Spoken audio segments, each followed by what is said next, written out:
একটা বেসন বাড়া তরকারি আজকে করছি। দেখুন দেখুন বেসনে মশলা দিয়েছি, একটু আদা বাটা, জিরে বাটা, ধনে বাটা, ব্যাস। চলো বেসনটা মেখে নিই। দেখুন বেসনটা এইভাবে ফেটে নিয়েছি, এইভাবে শক্ত করে ফাটতে হবে। চলো এবার ভাজবো।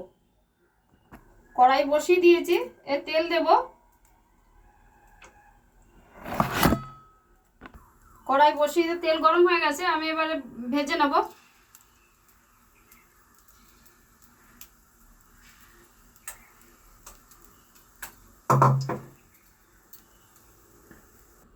ভাজা হয়ে গেছে।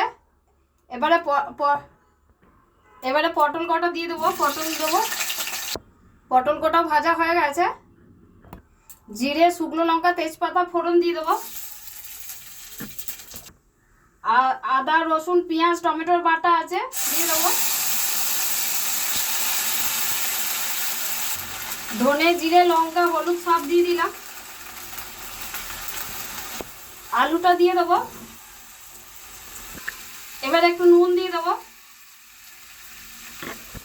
আলুটা কষা হয়ে গেছে, এবারে জল দিয়ে দেবো। দেখুন ফুটতে শুরু করে দিয়েছে, আমি বড়া আর পটলগুলো দিয়ে দেবো। একটু গরম মশলা দিয়ে দেবো।